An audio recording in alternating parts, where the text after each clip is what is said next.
Bienvenue dans cette troisième et dernière partie où on va publier le site Notion avec super.so. Dans la deuxième partie, si tu te souviens bien, on avait construit le site de A à Z sur Notion. Et dans cette dernière partie, on va donc tout simplement passer à la publication. Et là, tu vas voir, c'est plutôt assez simple. Allez, viens, on est parti. Alors ici, tu te retrouves sur l'application super.so. Donc ce qui s'est fait, c'est que moi, je me suis déjà créé un compte. Et ici, il n'y a aucun site. Donc on va créer un nouveau site. Donc pour l'instant, tout ce que je vais utiliser, ça va être totalement gratuit. C'est quelque chose que tu peux mettre en place sans avoir à payer. Bien évidemment, il y a des fonctionnalités qui seront hyper intéressantes et qui sont payantes. Mais ce qu'on voit, nous, dans un premier temps, ici dans ce tutoriel, c'est vraiment des fonctionnalités qui sont gratuites. Alors, tu vas cliquer sur New Site, il va te demander plusieurs choses. Donc, quel est le nom du site? Donc là, on va mettre, c'est le portfolio de Tobias Portfolio. Voilà, et là, il va te demander par contre quelque chose, quelle est l'URL de ta page Notion? Donc ça, je vais te montrer où le trouver dans Notion, et c'est quelque chose qu'on a même d'ailleurs déjà vu précédemment. Sur notre page, ce qui se passe, c'est que pour trouver le lien Notion qui nous demande, il faut que tu ailles dans Share et que tu cliques sur la petite molette qui est ici, Share to the Web, pour faire en sorte que la page qu'on a créée puisse être partageable sur le web. Tu cliques ici et tu vas voir plusieurs éléments intéressants que tu vas pouvoir mettre en place ou non. Ici, moi, je vais dire que ce template-là, on peut utiliser comme on peut le dupliquer en fait en tant que template. Je te le mettrai d'ailleurs ce lien-là dans les commentaires. Mais sinon, si toi tu veux pas que ça soit un template, par exemple, tu le décoches. Moi, je vais le garder. Et ensuite, le lien à copier, c'est celui-là en fait. Donc tu cliques sur copie et ensuite tu retournes sur l'app Super. Donc de retour sur notre application Super, ce qu'on fait, c'est que le lien qu'on a copié précédemment, tout simplement on va le coller en fait ici. Et là tu cliques tout simplement sur continuer. Donc là, ça se met en place. Ça y est, tu as mis en place le premier site. Donc là, on va essayer de passer un petit peu en revue les différents éléments qu'on va voir. Sur la gauche, tu vas avoir plusieurs options que tu vas pouvoir intégrer ici. Et sur la droite, tu as ton site, à quoi il ressemble. En vérité, si je clique ici, je vais déjà avoir mon site qui va s'afficher.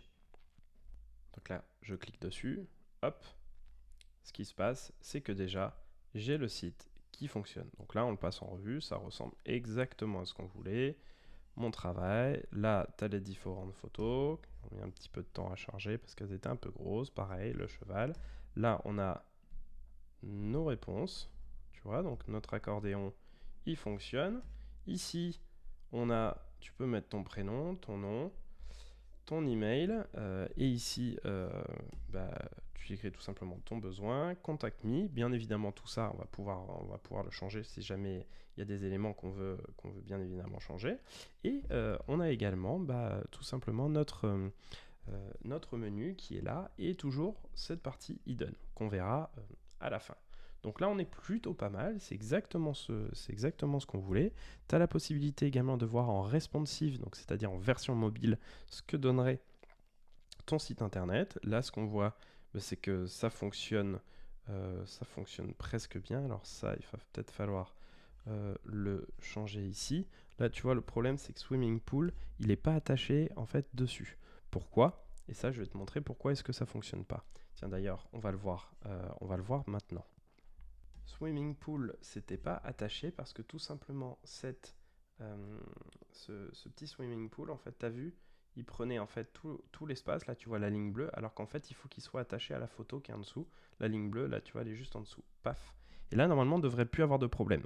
Donc, ce qu'on va faire, c'est qu'on va essayer de retourner sur l'application Super pour voir si effectivement, il y a bien une mise en place de ces changements qui ont été faits. Donc là, on va tout simplement voir si effectivement Swimming Pool, qui est là en bas, arrive bien à se mettre en dessous de la photo qui est ici. Et pour faire ça, tout simplement, à chaque fois que tu vas faire des modifications sur Notion, il va falloir que tu rafraîchisses la page ici. Et pour rafraîchir la page, tu cliques tout simplement ici. Donc on va voir ce que ça donne. Là, ça rafraîchit, tu vois.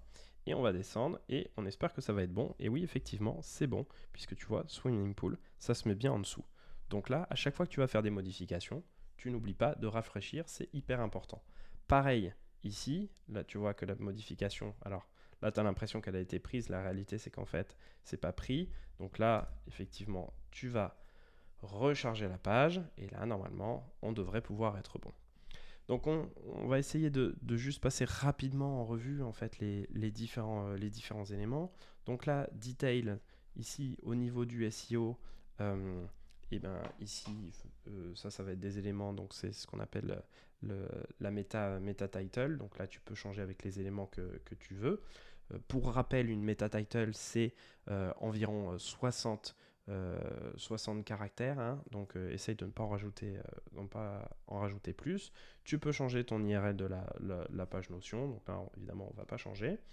Ensuite, le nom de domaine, alors ça peut être assez intéressant. Nous on va le laisser comme ça, mais tu peux changer en fait Tobias Portfolio par super site en fonction du nom que tu veux. Tu peux mettre le nom de ma boîte, tu peux mettre également en fait des tirets si jamais tu le souhaites. Bref, c'est à toi de voir, mais bien évidemment tu mets pas d'espace parce que ça sera pas pris en compte. Ok. Donc ça c'est dans le cas où tu as envie d'avoir quelque chose qui est sous un sous-domaine, puisque le domaine principal c'est super.site. Si tu veux un sous-domaine, tu peux changer ce nom. Par contre, si jamais tu veux ajouter un nom de domaine personnalisé, si je voulais que par exemple mettre tobias.com et que j'ai acheté le nom de domaine tobias.com, il faut que je clique ici. Mais là, ce qui va se passer, c'est qu'il faut effectivement payer donc $12 par mois par site pour pouvoir ajouter un domaine personnalisé. Et donc là, ce qui va se passer, c'est qu'effectivement, il y a d'autres fonctionnalités que tu pourras mettre en place si jamais tu payes. On en parlera rapidement à la fin. Donc là, voilà. Ensuite, qu'est-ce que tu as au niveau des pages, donc là, tu peux avoir plusieurs pages. Tu te souviens, on avait fait une autre page About Us. Donc là, tu as des choses qui sont assez intéressantes puisque tu peux éditer en fait le SEO. Donc qu'est-ce que tu veux lui mettre comme page, comme titre About Us. Tu peux lui mettre une description, etc. Tu peux lui mettre une image, donc ça c'est vraiment intéressant. Si jamais tu as différentes pages sur ton site internet que tu as fait sur Notion, c'est vraiment important que tu puisses mettre en place ces différents éléments pour que tout fonctionne bien. Tu as la possibilité effectivement d'ajouter en fait du code à l'intérieur de ces pages et tu as la possibilité d'ajouter un mot de passe si par exemple tu souhaites que cette personne-là accède par exemple à si tu as une page un peu personnalisée et privée, tu peux dire ok par exemple les personnes qui auront payé sur mon site, je veux leur donner la possibilité d'ajouter de pouvoir mettre en place un mot de passe pour accéder à cette page-là. Voilà, donc là, tu as une possibilité de le faire aussi de cette page-là. Tu peux évidemment supprimer la page si jamais il y a besoin. Évidemment, nous, on ne paye pas ici, donc il n'y aura pas la possibilité de le faire, mais c'est une option qui est très intéressante si jamais tu payes. Qu'est-ce qu'on a d'autre ? Options. Options, voilà, quel est le langage du site que tu utilises. Donc, moi, principalement, en fait, c'est un site qui est en anglais. Tu peux choisir en fait un favicon si jamais tu as envie d'avoir quelque chose de personnalisé. Là, tu vois, il y a déjà un favicon, mais qui est par défaut. Tu vois, Tally ici, ils ont leur favicon à eux. Donc, ça, c'est quelque chose en fait qui doit être mis en place par toi. Donc, à toi de créer ce favicon. Et ensuite, tu as plein d'autres options qui sont intéressantes que j'ai pas vraiment envie de te détailler là parce que bon, elle parle plutôt d'elle-même, hein, donc pas grand chose à changer. Après, si tu veux que le moteur de recherche y passe sur tout ton site, le mieux c'est de mettre effectivement par exemple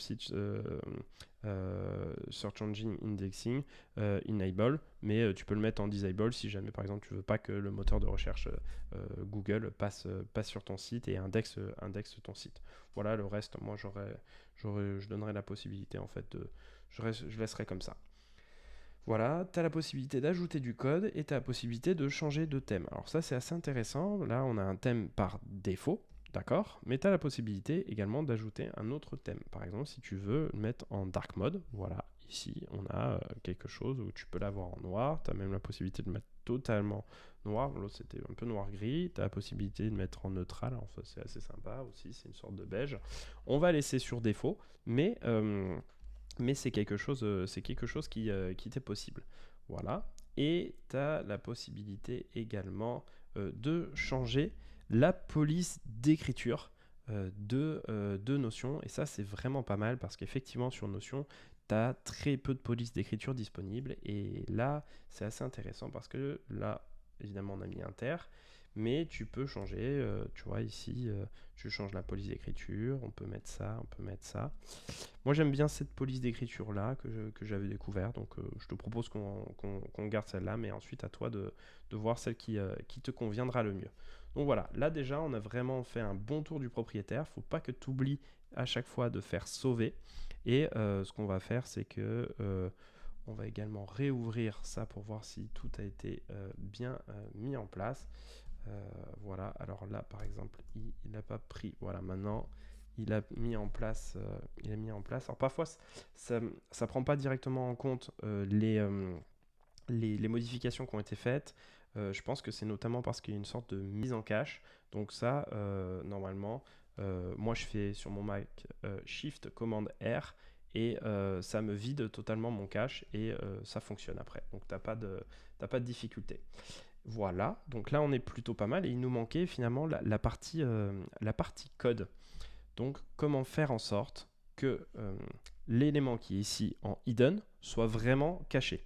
Alors là c'est vraiment une option finale supplémentaire qui ne fonctionnera que si jamais tu payes, mais j'avais envie de te montrer ce que ça donne puisque on peut le voir un peu en prévision, en preview.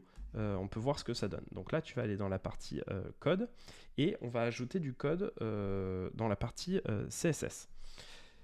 Ici, on va ajouter tout simplement un CSS en fait très très simple, mais je vais te montrer comment faire pour trouver ça.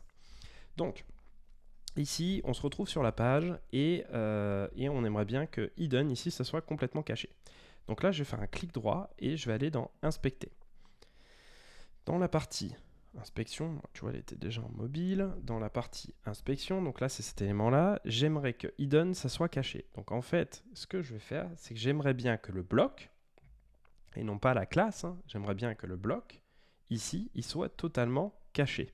Et ça, ce bloc, il a un identifiant qui s'appelle bloc-un chiffre absolument incompréhensible. Et c'est cet élément-là que je vais cacher. Donc là, j'ai même la possibilité de le tester en live, finalement. Tu vois, je vais faire display none. Voilà. Et là, tu vois, il a été complètement supprimé. Donc là, ce que je vais faire, tout simplement, c'est que je vais copier-coller l'identifiant qui est ici, CTRL-C, et je vais aller dans Code. Et là, tout simplement, je vais mettre... Alors ça, c'est du CSS, hein, faut comprendre, mais tu auras juste à faire comme moi. Donc là, c'est un identifiant, donc on va mettre ici un dièse, le nom de l'identifiant, tu ouvres les accolades, hop, tu vas à la ligne, et là, on va faire display none, hop, tu vois, il te l'affiche, et là, on ne le voit plus. Voilà. Alors, ici, tu vois qu'il y a marqué Custom Code ne sera pas affiché en live sur ton site, à moins que tu mettes à jour ton plan, à moins que tu payes. Donc là, ce qu'on a fait, ça se voit en preview, mais je peux faire save, tu vois. Je vais faire save. OK. Sauf que si jamais je vais sur Tobias, ici, j'aurai même si je vide le cache, c'est toujours présent. Pourquoi ? Parce que j'ai pas payé. Mais là, on a vu donc tout ce qui était la possibilité d'intégrer du code dessus. Et finalement, ce que tu as, c'est que tout simplement, tu as un site qui est déjà présent en fait et que tu peux présenter à tes clients. Voilà, c'était quelque chose de pas trop compliqué, je pense, à part peut-être sur la partie code à la fin, mais ça c'est pas très grave si jamais ça n'a pas été compris. N'hésite pas à me poser des questions en commentaire si jamais il y a besoin. Et là normalement tu as déjà un site qui est complètement prêt à être envoyé à tes clients. Voilà, c'était tout pour ce petit tutoriel. Et voilà, cette série de tutoriels est enfin terminée. Un grand bravo si tu as réussi à créer ton site avec Notion. J'espère vraiment que ce tutoriel pourra t'être utile et qu'en fait, tu vas pouvoir te mettre à créer des sites web avec Notion parce que ça, c'est quand même super cool. Si tu veux de l'inspiration, regarde la partie showcase de super.so pour tes prochains sites avec Notion. Enfin, je trouve que ça peut être très intéressant si tu publies un site très rapidement sans avoir à te prendre trop la tête sur le design et l'implémentation. Alors je trouve que ça peut être par exemple assez adapté pour mettre en avant des pages de recrutement, ta documentation interne ou encore ton portfolio. Tu peux même imaginer une partie membership avec des pages protégées. Mais là par contre dans ce cas-là, il faudra payer un abonnement à la plateforme super.so. Mais rien qu'en gratuit, tu peux déjà faire des choses hyper sympas. Dis-moi en commentaire ce que tu en as pensé, n'hésite pas à montrer tes réalisations. N'oublie pas de t'abonner, un petit like ou de commenter la vidéo si ça t'a intéressé. C'était Milan Bogart pour Uncode School et je te dis à très bientôt pour de prochaines vidéos. Bye bye.